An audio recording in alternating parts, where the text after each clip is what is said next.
എൻ്റെ സ്റ്റിച്ചിങ് ജേർണിയിൽ എന്നെ കൂടുതൽ ഹെൽപ്പ് ചെയ്തിട്ടുള്ള 2 ഫൂട്ടറുകൾ നിങ്ങളെ പരിചയപ്പെടുത്താമെന്ന് കരുതിയിട്ട് ചെയ്യുന്ന ഒരു വീഡിയോ ആണ്. ഒന്നെന്ന് പറയുന്നത് റോൾഡ് ഹെം ഫൂട്ടാണ്. ഇത് നമ്മൾ ബട്ടൺ ഹോളൊക്കെ സ്റ്റിച്ച് ചെയ്യുന്ന ഒരു ഫൂട്ടാണ്. അപ്പോൾ ഇത് രണ്ടും എൻ്റെ ടേബിൾ ടോപ്പ് മെഷീൻ്റെ ഫൂട്ടറുകളാണ്. ആദ്യത്തേത് ഈ ഒരു ഫൂട്ടാണ്. റോൾഡ് ഹെം ഫൂട്ട് എന്നാണ് ഈ ഫൂട്ടിൻ്റെ പേര്. നമ്മൾ പീക്കു എന്നൊക്കെ പറയും. അംബ്രല്ല സ്കേർട്ട്, അംബ്രല്ല ഡ്രസ്സിൻ്റെ അടിഭാഗമൊക്കെ ചുരുട്ടി തയ്ക്കുന്നതിനായിട്ട് യൂസ് ചെയ്യുന്നതാണ് ഈ ഒരു ഫൂട്ട്. നെക്സ്റ്റ് വരുന്നത് ഈ ഒരു ബട്ടൺ ഹോൾ സ്റ്റിച്ച് ചെയ്യുന്ന ഫൂട്ടറാണ്. ഷർട്ട് ഡ്രസ്സൊക്കെ ചെയ്യുമ്പോൾ നമുക്ക് ബട്ടൺ ഹോൾ കൈവച്ച് സ്റ്റിച്ച് ചെയ്തെടുക്കാമെന്ന് വെച്ച് കഴിഞ്ഞാൽ കുറച്ച് ടൈം കൺസ്യൂമിംഗ് ആണ്. അപ്പോൾ ഈ ഒരു ഫൂട്ടർ ഉണ്ടെങ്കിൽ നമുക്ക് ബട്ടൺ ഹോളൊക്കെ ഈസി ആയിട്ട് സ്റ്റിച്ച് ചെയ്തെടുക്കാം. അപ്പോൾ ഞാൻ ഇതിൻ്റെ അകത്ത് ടെൻഷൻ അഡ്ജസ്റ്റ് ചെയ്തേക്കുന്നത് 0 to 1 പിന്നെ ഇതാണ് ഇതിൻ്റെ ഡയൽ എന്ന് പറയുന്നത്. ഇതിൽ ഒരുപാട് സ്റ്റിച്ചസ് ഉണ്ട്.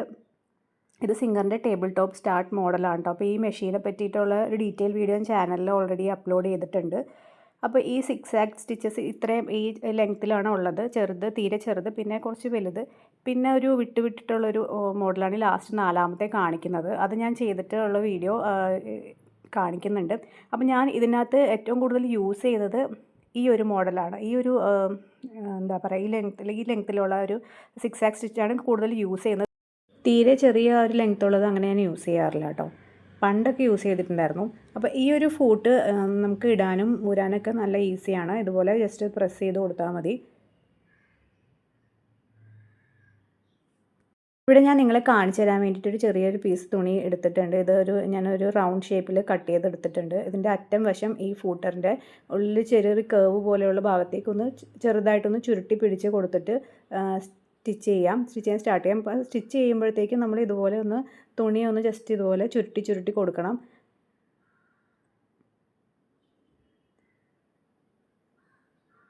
ഇതിപ്പോൾ ഞാൻ തുണി അൺഈവണായിട്ടാണ് കട്ട് ചെയ്തത്. അതുകൊണ്ട് ചെറിയൊരു പിടുത്തം ഉണ്ടായിരുന്നു. അല്ലാന്നുണ്ടെങ്കിൽ നമ്മൾ സാധാരണ അമ്പറിലേക്ക് കട്ട് ചെയ്യുമ്പോൾ നല്ല റൗണ്ട് ഷേപ്പിൽ വരുമ്പോൾ നമുക്ക് അതുപോലെ നല്ല ഭംഗിയിൽ ഇങ്ങനെ എന്താ പറയുക, സ്പ്രിങ് പോലെ ഇങ്ങനെ കിടക്കും കേട്ടോ. ഒരു പ്രത്യേകിച്ച് ഒരു ഷിഫോണിൻ്റെ അല്ലെങ്കിൽ ജോർജറ്റിൻ്റെയൊക്കെ നെറ്റിൻ്റെയൊക്കെ ഫാബ്രിക്കിൽ, നെറ്റല്ല ഓർഗാൻസയിലൊക്കെ ഇതുപോലെ സ്റ്റിച്ച് ചെയ്തിട്ടുണ്ടെങ്കിൽ നല്ല ഭംഗിയിൽ കിടക്കും. നമുക്ക് വേണമെന്നുണ്ടെങ്കിൽ ടങ്കീസൊക്കെ അതിൻ്റെ ഉള്ളിൽ ഫിറ്റ് ചെയ്തിട്ട് ചെയ്ത് കൊടുക്കാവുന്നതാണ് കേട്ടോ. ഇതിപ്പോൾ ഞാൻ നിങ്ങൾ 4ാമത്തെ ഒരു 6 സ്റ്റിച്ച് കാണിച്ചിട്ടുണ്ടായിരുന്നില്ലേ, അതാണ് ഇപ്പോൾ ചെയ്തത് കേട്ടോ. അപ്പോൾ അതെങ്ങനെയാണെന്ന് വെച്ച് കഴിഞ്ഞാൽ നമ്മൾ നല്ല വശത്ത് ഇതുപോലെ ഒരു ഡിസൈൻ പോലെ വരും. ഉൾഭാഗത്ത് നേരത്തെ കാണിച്ച പോലെ ചുരുട്ടി തയ്ച്ച ഒരു ചുരുണ്ട് ഉൾഭാഗത്ത് അങ്ങനെ ഇരിക്കും. നല്ല വശത്ത് ഇതുപോലെ ഒരു ഡിസൈൻ പോലെ കിട്ടും കേട്ടോ. ഇതങ്ങനെ നമ്മൾ ഇങ്ങനെ സ്റ്റിച്ച് ചെയ്ത് കണ്ടിട്ടില്ല. നമുക്ക് എന്തെങ്കിലും ഡിസൈൻ പോലെ താഴത്ത് വരണം എന്നുണ്ടെങ്കിൽ ഇത് യൂസ് ചെയ്യാവുന്നതാണ്. പക്ഷെ നമ്മൾ കൂടുതലും സെയിം കളർ ത്രെഡല്ലേ വെച്ച് ചെയ്യാറ്. അപ്പോൾ അത് ഇത്ര വിസിബിളായിട്ട് കാണില്ല. അപ്പോൾ ഇത് അങ്ങനെ ഞാൻ യൂസ് ചെയ്യാറില്ല. ഞാൻ കൂടുതലും മറ്റേ 6 സ്റ്റിച്ച്, നോർമലായിട്ടുള്ള 6 സ്റ്റിച്ചാണ് ചെയ്യാറുള്ളത്. ഇനി നെക്സ്റ്റ് നമുക്ക് നമ്മൾ ചെയ്യുന്ന, അതായത് അംബ്രല്ല സ്കേർട്ടിൻ്റെ അടിയിലൊക്കെ ചെയ്യുന്ന 6 സ്റ്റിച്ചാണ് ചെയ്യുന്നത്. സെയിം ഇതുപോലെ തന്നെ നമ്മൾ ആ സ്റ്റിച്ച് അങ്ങോട്ട് മാറ്റണം. നമ്മൾ ഏത് 6 സ്റ്റിച്ചിൻ്റെ വിത്താണ് വേണ്ടതെന്ന് വെച്ചാൽ അത് വെച്ചിട്ട് ചുരുട്ടി തയ്ച്ചാൽ മതി. സെയിം അതുപോലെ തന്നെയാണ്. ഞാനിത് ഫുള്ള് സെയിം നമ്മൾ നേരത്തെ ചെയ്ത പോലെ തന്നെ ചെയ്തിട്ട് കാണിച്ചു തരാം. അപ്പോൾ ഇത് ആദ്യം കാണിച്ചിട്ടുള്ള ടൈപ്പ് 6 വെച്ച് ചെയ്തതാണ്. ഇത് ആദ്യം ചെയ്തതാണ്. ഇത് നല്ല ഭാഗത്ത് ഇതുപോലെ ഒരു ഡിസൈൻ പോലെ വരും. ഉൾഭാഗത്ത് ഇതുപോലെ ഇരിക്കും കേട്ടോ. ചുരുട്ടി തയ്ച്ച് അവിടെയും സെയിം ഡിസൈൻ തന്നെ വരും. അപ്പോൾ ഇത് അങ്ങനെ സ്കേർട്ടിലൊന്നും ചെയ്ത് കണ്ടിട്ടില്ല. ഞാനിതല്ല യൂസ് ചെയ്യാറ്. പക്ഷേ ഇതുപോലെയാണ് ആ ഒരു സ്റ്റിച്ച് വെച്ച് യൂസ് ചെയ്യുമ്പോൾ വരുന്നതെന്ന് ജസ്റ്റ് കാണിച്ചാണ്. ഇതാണ് നമ്മൾ സാധാരണ അംബ്രല്ല സ്കേർട്ടിലൊക്കെ ചെയ്യുന്ന പീക്കു എന്നൊക്കെ ചെയ്യുന്ന ആ ഒരു 6 സ്റ്റിച്ച് കേട്ടോ. അപ്പോൾ ഇതേ കണ്ടില്ലേ, ഇതുപോലെ ഇരിക്കും. നല്ല ഭംഗിയാണ്. നമുക്ക് ഇതിൻ്റെ അകത്ത് ടങ്കീസൊക്കെ വെച്ച് കൊടുത്തു കഴിഞ്ഞാൽ കുറച്ചും കൂടി സ്റ്റിഫായിട്ടിരിക്കും. ഞാൻ അങ്ങനത്തെ ഒരു വർക്ക് 2 വർക്ക് ചെയ്തിട്ടുണ്ടായിരുന്നു. പക്ഷേ അതിൻ്റെ വീഡിയോ എടുത്തിട്ടുണ്ടായിരുന്നില്ല. പണ്ടായിരുന്നു ചെയ്തത്. അപ്പോൾ ഇത് ജസ്റ്റ് ഞാൻ വീഡിയോയ്ക്ക് വേണ്ടിയിട്ട് കാണിക്കാൻ വേണ്ടി എടുത്തതാണ്. നല്ല ഭംഗിയായിരിക്കും. നമ്മൾ എത്രയൊക്കെ താഴ്ഭാഗം മടക്കി അടിച്ചാലും അംബ്രല്ല സ്കേർട്ട് അറിയാമല്ലോ, പ്രത്യേകിച്ച് നമ്മൾ ഷിഫോണിൻ്റെയും ജോർജറ്റിൻ്റെയൊക്കെ ഫാബ്രിക് ആകുമ്പോഴത്തേക്കും താഴ്ഭാഗം 2ആയിട്ട് മടക്കി അടിച്ചാൽ നല്ല വൃത്തികേടായിട്ടിരിക്കും. ഇത്രയ്ക്ക് ഫിനിഷിംഗ് ഒന്നും ഉണ്ടാവില്ല. ഞാൻ ലൈനിങ്ങിലും മെയിൻ ഫാബ്രിക്കിലൊക്കെ ഈ ഒരു റോൾഡ് ഹെമ്മാണ് ചെയ്യുന്നത്.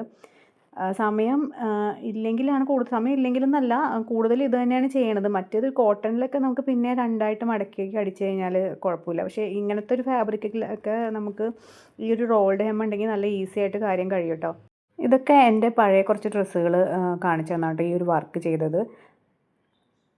പിന്നെ നമുക്ക് കുട്ടികളുടെ ഡ്രസ്സിലും ഇത് ചെയ്ത് കഴിഞ്ഞാൽ കൂടുതലും നല്ല ഭംഗിയുണ്ടാവും. പ്രത്യേകിച്ച് ഇത് ഓർഗാൻസ ഫാബ്രിക്കിൽ ചെയ്തതാണ്. ഇത് ഞാൻ ആ ചെറിയ സിക്സാഗ് സ്റ്റിച്ച് ഇട്ടിട്ട് ചെയ്തതാണ് കേട്ടോ. അപ്പോൾ നല്ല ഭംഗിയായിരിക്കും. നമ്മൾ ഇതിനകത്തൊക്കെ മടക്കി അടിച്ച് കഴിഞ്ഞാൽ നല്ല ബുദ്ധിമുട്ടുമാണ് അടിക്കാൻ, കാണാനും അത്രയ്ക്ക് ഭംഗിയുണ്ടാവില്ല. പക്ഷേ ഇതുപോലെ റോൾ ഹാം ചെയ്യുവാണെങ്കിൽ നല്ല ഈസിയാണ്, നമുക്ക് കാണാനും നല്ല ഭംഗിയായിട്ടുണ്ടാവും. ഞാനിത് സാറ്റിൻ്റെ ഫാബ്രിക്കിൻ്റെ ലൈനിങ്ങിൽ ഇതുപോലെ തന്നെയാണ് ചെയ്തെടുത്തേക്കുന്നത് കേട്ടോ. ഇനി നെക്സ്റ്റ് ഞാൻ ബട്ടൺ ഫൂട്ട് യൂസ് ചെയ്യുന്നത് എങ്ങനെയാണെന്ന് കാണിച്ചു തരാം. അപ്പോൾ അതിന് വേണ്ടിയിട്ട് ഞാൻ ഈ ഫൂട്ട് മാറ്റുവാണ്. ജസ്റ്റ് പ്രസ് ചെയ്ത് കൊടുത്താൽ മതി. എന്നിട്ട് നമുക്ക് ബട്ടൺ ഫൂട്ട് ഇട്ട് കൊടുക്കാം. പിന്നെ ഞാൻ യൂസ് ചെയ്യുന്ന മെഷീനുകളെ കുറിച്ചിട്ടുള്ളൊരു ഡീറ്റെയിൽഡ് വീഡിയോ ഞാൻ ചാനലിൽ ഇട്ടിട്ടുണ്ട്. അപ്പോൾ ആവശ്യമുള്ളവർ ഉണ്ടെങ്കിൽ അത് കണ്ടു നോക്കാം കേട്ടോ. അപ്പോൾ ഫസ്റ്റ് നമ്മൾ ഈ ഒരു ബട്ടൺ ഫൂട്ട് ഇട്ടതിന് ശേഷം ഈ 1 എന്ന് എഴുതിയേക്കുന്ന 1 എന്നുള്ള ആ ഒരു എന്താ പറയുക, ആ ഡയലൊന്ന് സെലക്ട് ചെയ്ത് കൊടുക്കണം. ഫസ്റ്റ് നമ്മൾ ലെഫ്റ്റ് സൈഡിലെ സ്റ്റിച്ചാണ് ചെയ്യുന്നത്. അപ്പോൾ എങ്ങനെയാണെന്ന് വെച്ചാൽ ഞാൻ നിങ്ങൾക്ക് ഇത് സ്റ്റിച്ച് ചെയ്ത് കഴിഞ്ഞിട്ട് ഡീറ്റെയിൽ ആയിട്ട് ഒന്നും കൂടി കാണിച്ചു തരാം കേട്ടോ. എനിക്ക് ആ ഒരു ആംഗിളിൽ ഇത്രയും ഡീറ്റെയിൽ ആയിട്ട് കാണിക്കാൻ പറ്റുന്നുള്ളൂ. ഞാനിത് സ്റ്റിച്ച് ചെയ്ത് കഴിഞ്ഞിട്ട് നിങ്ങൾക്ക് എങ്ങനെയാണെന്നുള്ളത് ഒന്നും കൂടി ഡീറ്റെയിൽ ആയിട്ട് പറഞ്ഞുതരാം. ഒരുപാട് അടുത്തുനിന്ന് കാണിക്കുമ്പോഴത്തേക്ക് ഞാൻ ഒറ്റ കൈ വെച്ചിട്ടാണ് സ്റ്റിച്ച് ചെയ്തത്. അതിൻ്റേതായ നല്ല ഇംപെർഫെക്ഷൻസ് ഉണ്ട്. പിന്നെ എൻ്റെ ലെഫ്റ്റ് സൈഡിൽ ആ ഒരു സ്റ്റിച്ച് ചെയ്യുന്നതിൻ്റെ എന്തൊരു കംപ്ലയിൻറ്റും വന്നിട്ടുണ്ട്. അത് ഞാൻ മെഷീൻ കാണിക്കണം, പുറത്ത് സർവീസ് ചെയ്യാൻ കൊടുക്കാനുണ്ട്. അതിൻ്റെ ഒരു അപാകതയും കൂടി ഉണ്ട് കേട്ടോ ആ സ്റ്റിച്ചിന്. പിന്നെ ഈ കൈ വെച്ചെടുത്ത് സ്റ്റിച്ച് ചെയ്യുന്നതിന് കൊണ്ടിട്ടുള്ള ചെറിയൊരു ഇംപെർഫെക്ഷനും കൂടി ഉണ്ട് കേട്ടോ. അപ്പോൾ ഞാനിത് എങ്ങനെയാണ് ചെയ്യണതെന്ന് ഒന്നും കൂടി ഞാൻ ഡീറ്റെയിൽ ആയിട്ട് ഇപ്പോൾ പറഞ്ഞു. ഫസ്റ്റ് ഇതേ നമ്മൾ ഈ 1 എന്ന് എഴുതിയിരിക്കുന്ന ഒരു ഡയലിൽ അതൊന്ന് സെലക്ട് ചെയ്ത് കൊടുക്കണം. അപ്പോൾ അത് ലെഫ്റ്റ് സൈഡിലുള്ള സ്റ്റിച്ചാണ്. അതുകൊണ്ടില്ലേ, ലെഫ്റ്റ് സൈഡിൽ ഞാൻ പറഞ്ഞ ഒരു ചെറിയൊരു ഇംപെർഫെക്ഷൻ ഉണ്ട്. അത് മെഷീൻ എന്തൊരു കംപ്ലയിൻ്റ് ആയതാണ്. അപ്പോൾ ലെഫ്റ്റ് സൈഡിൽ നമ്മൾ ചെയ്ത് കഴിഞ്ഞതിന് ശേഷം ഈ 2nd 4 എന്ന് എഴുതിയിട്ടില്ലേ, ആ ഒരു നമ്പർ ഡയലിൽ നമ്മൾ സെലക്ട് ചെയ്ത് കൊടുക്കണം. അപ്പോൾ അതെന്ന് വെച്ച് കഴിഞ്ഞാൽ നമ്മൾ താഴത്തും മുകളിലും വരുന്ന ആ ഒരു സ്റ്റിച്ചാണ് കണ്ടോ, താഴെ മുകളിലായിട്ടും വരുന്നത്, അതാണ് 2nd കൊടുക്കേണ്ടത്. 3rd നമ്മൾ റൈറ്റ് സൈഡിലേക്കുള്ള സ്റ്റിച്ചാണ്. ഇത് കണ്ടില്ലേ, റൈറ്റ് സൈഡിൽ വരുന്ന സ്റ്റിച്ച് 3rd ഇട്ടിട്ട് നമ്മൾ ചെയ്ത് കൊടുക്കണം.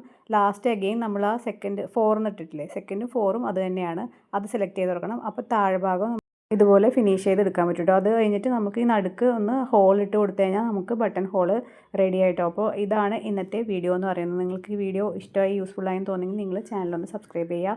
കമൻറ്റ്സ് എന്തെങ്കിലും ഉണ്ടെങ്കിൽ അറിയിക്കാം കേട്ടോ.